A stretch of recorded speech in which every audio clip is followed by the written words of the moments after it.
Kevin Gordon here from Autosavant, coming to you from the 2013 Honda Civic Si. Before I get into the car, I want to do a little bit of housekeeping and talk to you, our viewers, about a little bit about what we do, ask you a couple questions and go from there. So, about what we do, you'll notice our reviews are long. I don't necessarily speak all that fast, but and there's not a lot of external driving shots. Well, that's all intentional to an extent, right? We don't have a big film crew that goes around with us.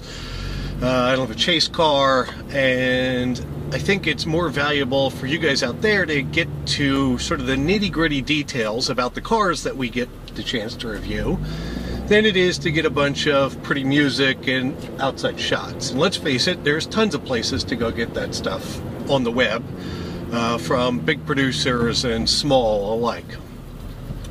So, what I want to know from you who are watching this, because the 13 Civic Si is actually a brand new car, we're the first people to review this one from one of Honda's press fleets, and I want to know what else would you be interested in seeing, or what else would you be interested in knowing about our cars. There are different camera angles from the inside ones that we use. I mean, we're using 4 separate GoPros now to try to get you guys as much information about dynamically what's happening with the cars. What else is there? So let me talk a little bit about the Honda Civic Si. It's one of those cars I've been really excited to get the chance to drive. And why? It's probably because my first car that I ever owned, it wasn't new when I had it, still the first car that I ever owned, was a 1991 Nissan Sentra SER. The sort of original front-wheel drive pocket rocket with a really high revving motors. It's true, like the CRX and those cars were around, but that car had a 7,500 RPM rev limit on it. It really was a screamer of a little car. It had a limited slip front differential. It was a car, a lot like this one in some ways. Well, this car last year had a few major changes. One was the upgrade to the Honda 2.4 liter inline 4, which doesn't rev quite to the stratosphere the way the older 2 liter engine does. This one's red line's indicated at 7,100 RPM, although fuel cutoff doesn't happen there. I haven't actually just left my foot in it to see where it does, but it's definitely above 7,100 RPM. It makes 201 horsepower, which is basically what it's always made, but now it makes 170 foot-pounds of torque at 4,400 RPM, which is much lower than the old engine, and the new 2.4 is definitely a much more flexible, drivable motor than the sort of peakier version of the old car was. And the damn thing really does run right along. To a pretty impressive perspective. I mean, it is a fun car to drive from an engine and transmission perspective.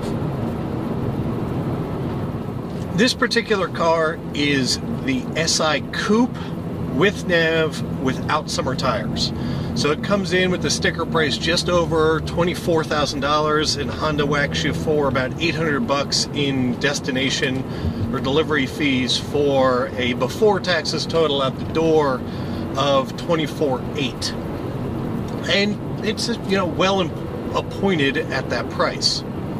I mentioned that the 2012 Civic SIs were upgraded to this engine. Well, for 2013, the major changes to the car are a little bit of exterior tweaks, a few interior tweaks, and a lot of sort of noise, harshness, vibration type reducing applications to the car. There's more sound deadening. They've done some suspension tweaks. The roll bars are a little bit stiffer. Spring rates are up. They did a lot of work in this car to address criticisms of the 2012 Civic from a base platform, and to the Si, really all they've done is some additional suspension tuning.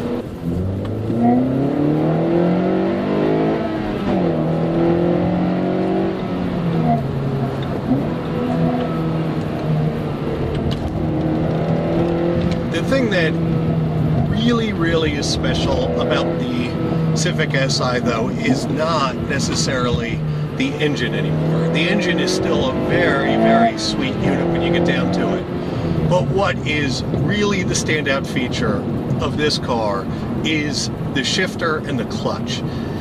I don't know why more cars can't be this good. This transmission is amazing, and the clutch pedal is just about as good as you're going to find on a front-wheel drive car. I think you can actually say it's the best clutch transmission combination of a front-wheel drive car on the market today, without any real arguments coming from any place. I mean, if you get into a Volkswagen Golf, it's a rubbery sort of mess and the clutch pedal's too light to know what's going on. If you get into even the Subaru BRZ or the Scion FRS, their transmissions aren't bad, but they're sort of notchy and a little indistinct. This thing is about perfect from everything that you could ask for from a clutch and transmission perspective.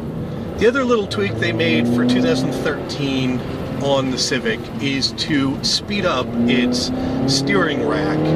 And in the SI, with the updated roll bars and a few other tweaks, the turn-in on it is really quite impressive for a front-wheel drive car. Now, in wet conditions like we're in today, it's still just ultimately going to push. There's not a lot of play in the rear end, but in the dry, if you really are willing to play with it, it will do a little bit of, lift off throttle, oversteer. At least you can feel the back end starting to play. And on the highway, you do notice that this is a car now that you actually have to pay attention to. The steering is direct enough and quick enough that, a sneeze and a jerk causes you to be over a lane before you know what's going on. You notice when I mentioned the cars of comparison, this one, that the Subaru BRZ and Scion FRS comes up. And the reason for that is really because this is a coupe of the models, right? You can get this in a sedan as well. And the coupe version of it wouldn't be my personal preference, although it really is a personal preference thing. You can't see out of it all that well. The doors are really pretty enormous when you get down to it. And the back seats aren't super usable, but I think that's all to be expected. And again, if you compare it to the Toybaru twins, as you might like to call them, the back seat's more usable than those cars. Although from a headroom perspective, I actually think that I sit better in those than I do in this. This, I'm literally sort of a bump away from breaking part of the ceiling. The interior's a bespoke sort of setup for the Civic Si. You get red stitching and a leather-wrapped steering wheel that's very nice. You get great bolstered cloth seats that are about as good as you can ask for. If you're an extremely girthy person, you might find them to be a little too restrictive and constraining, but I don't think you'd, if you're of any kind of normal pant size, probably 36 and below, you're always going to be fine there. All of the 2013 Civics, I believe, now have the iMid display. It's like multiple information display that lives up on the dash. I really do like the Honda layout of this. At one point I owned an Acura RDX that had additional displays up high on the dash, and I think they're a good place to have them. The Civic Si also has one that shows you a power meter for how much horsepower supposedly the car is making at a certain point in time. A little gimmicky, but it's nice to see that they're trying with something to differentiate this car from the lesser Civics. The other thing that the SIs have for this year, which you can see is the reason I have the camera here, is a sequential rev limit indicator set of lights on them. So as you get close to red line, you actually get a good bright visual indication of how close you are to red line. Again, probably not the most necessary of features, but a cool one to have for spirited driving. Talking a little bit more about the engine for this year and last year, and we did have the chance to drive the Acura ILX with the 6-speed manual, which is basically this engine and transmission combination, which I also raved about. The thing about it is the new 2.4 does give something in top-end throw, and you sort of lose that VTEC kicking in yo sensation up at the top of the rev range.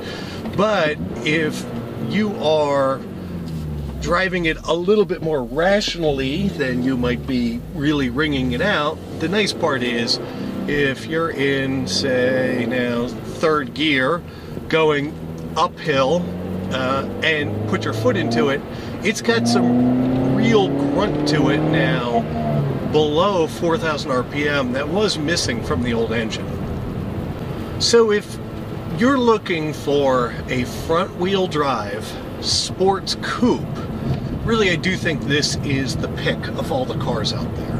Now, if you've got $25,000 burning a hole in your pocket and you're looking for something fun to drive that's a coupe, the Scion FRS and Subaru BRZ, to a lesser extent because the base sticker price comes in a bit higher, is an interesting comparison. You know, there's definitely a bit more fun dynamically going on with those cars just because they're rear-wheel drive. Really, it does take a significant amount of talent to drive this car as fast as you could drive one of those. Also, on days like today in the wet, the rears are going to play of the FRS and BRZ, where this car, unless you're willing to trail brake or use your left foot to do some braking to try to get rotation, it's almost never going to happen. Where the Civic comes out ahead is in the fact that from a noise harshness vibration perspective, it's a much nicer place to be in here. It's quieter, the suspension's a little bit more forgiving, you get some more creature comforts at $25,000 like navigation. I will say the stereo's not as good as the base stereo in the FRS, for example, but it's still not a bad unit. There's a subwoofer in the rear deck, you know, it's 360 watts supposedly. But if you compare it to other front-wheel drive cars like a Jetta GLI or a Golf GTI, I enjoy this engine more than I do the engines that are in those cars. They're definitely significantly more torquey, but less fun to play with. The other problem that you'll run into quickly if you're shopping those is finding one at this price point is basically impossible. The other cars that can be had basically at this amount of money is a base Subaru WRX, which you get, of course, you know, decent amounts of horsepower, all-wheel drive, a few things again, not as refined as the Civic Si is going to be, but faster in pretty much all categories. And finally, the two other front-wheel drive competitors, which you could really say is the Mazda Speed 3 and now the Focus ST. The Mazda Speed 3 you can have for money like this. You get more power, more sort of torquey steer type of stuff happening, but you can see, right, just front-end wash if you're on slippery roads and you lay the power down. Although, as a quick aside, the helical limited slip front differential that they're putting in this does do a decent job of trying to curtail at least the peg-leg inside wheel smoky burnout that might be happening.